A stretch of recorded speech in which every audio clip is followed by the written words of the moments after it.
Hello, പുതിയൊരു വീഡിയോയിലേക്ക് എല്ലാവർക്കും സ്വാഗതം. അധികം മുഖവരകളൊന്നും ആവശ്യമില്ലല്ലോ അല്ലേ?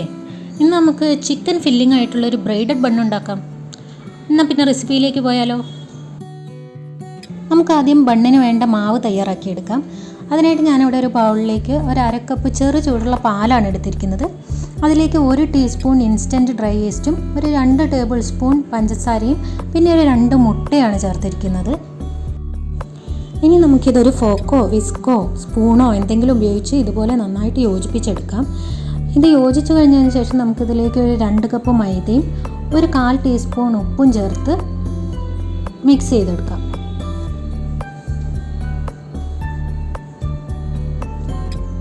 ഇപ്പോൾ ഇത് നല്ലപോലെ മിക്സായി വന്നിട്ടുണ്ട്.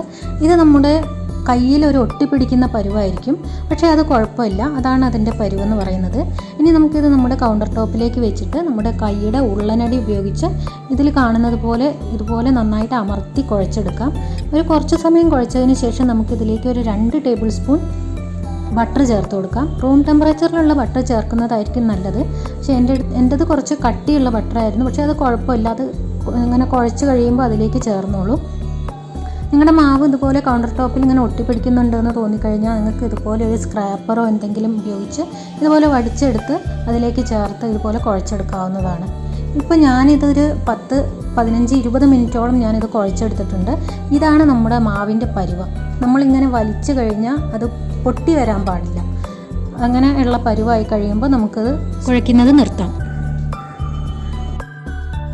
ഇനി നമുക്ക് ഈ മാവ് കുറച്ച് സമയം പൊങ്ങാനായിട്ട് വയ്ക്കാം. ഇത് നന്നായിട്ട് പൊങ്ങി വരുന്നത് വരെ നമുക്കിത് മാറ്റി വയ്ക്കാം. ഈ സമയം കൊണ്ട് നമുക്ക് ഇതിലേക്ക് വേണ്ട ഫില്ലിങ് തയ്യാറാക്കിയെടുക്കാം.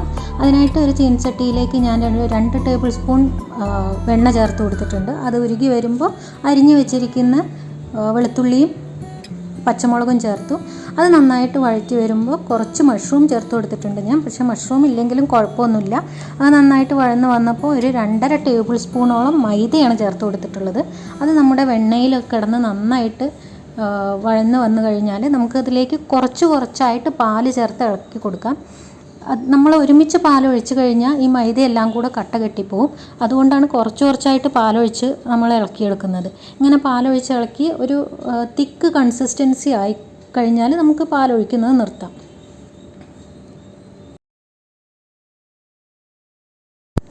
ഇനി ഇതിലേക്ക് ഞാൻ ചേർത്ത് കൊടുക്കുന്നത് പിസ്സ സീസണിംഗ് ആണ്.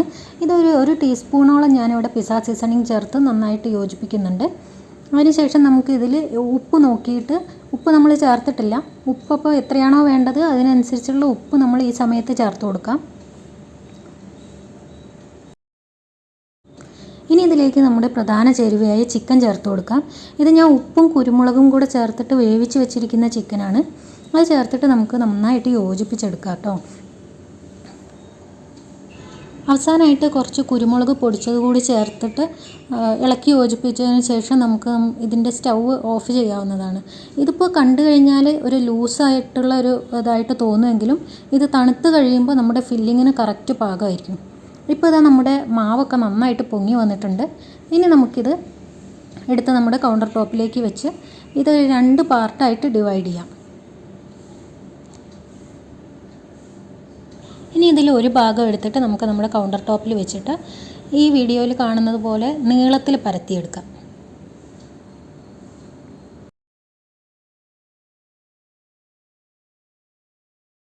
ഇപ്പോൾ ഈ പരത്തിയെടുത്തതിനെ ഞാൻ 3ആയിട്ട് ഡിവൈഡ് ചെയ്യുന്നുണ്ട്.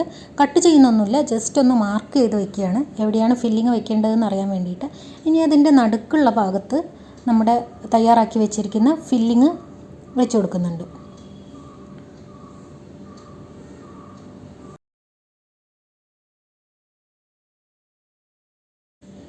ഇനി ബാക്കി വരുന്ന 2 സൈഡിലുള്ള ഭാഗങ്ങൾ നമ്മൾക്ക് ഇതിൽ കാണുന്നത് പോലെ ഒരു കത്തിയോ പിസ്സ കട്ടറോ എന്തെങ്കിലും ഉപയോഗിച്ചിട്ട് ഇതുപോലെ കട്ട് ചെയ്ത് കൊടുക്കാം.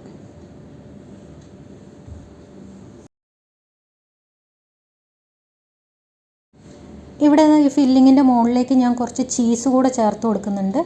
ഈ ചീസ് കൂടെ ചേർത്ത് കൊടുത്തതിന് ശേഷം നമുക്കിത് ഇതുപോലെ ഇതിൽ കാണുന്നത് പോലെ നന്നായിട്ട് അങ്ങോട്ടും ഇങ്ങോട്ടും വെച്ചുകൊണ്ട് നമുക്കിത് ബ്രെയ്ഡ് ചെയ്തെടുക്കാം. നമ്മുടെ മുടിയൊക്കെ പിന്നുന്നത് പോലെ ഇങ്ങനെ പിന്നിയെടുക്കാം.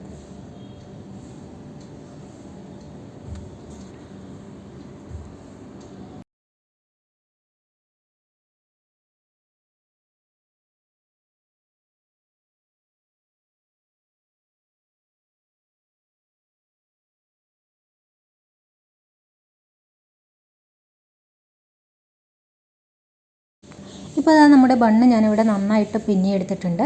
ഇതുപോലെ നമുക്ക് നമ്മുടെ രണ്ടാമത്തെ ബണ്ണും ഇതുപോലെ ചെയ്തെടുക്കാം. ഇനി ഇത് നമുക്ക് കുറച്ച് സമയം റെസ്റ്റ് ചെയ്യാൻ വേണ്ടി വയ്ക്കാം.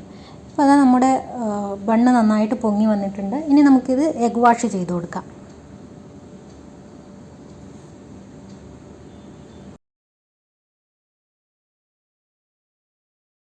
ഇനി ഇതിൻ്റെ മുകളിലേക്ക് കുറച്ച് വെളുത്ത എള്ളാണ് ഇട്ട് കൊടുക്കുന്നത്.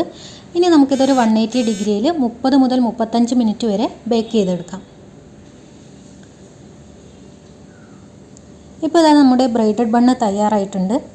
ഇതെല്ലാവർക്കും ഇഷ്ടമായെങ്കിൽ നമ്മുടെ ചാനൽ സബ്സ്ക്രൈബ് ചെയ്യാൻ മറക്കരുതേ. താങ്ക്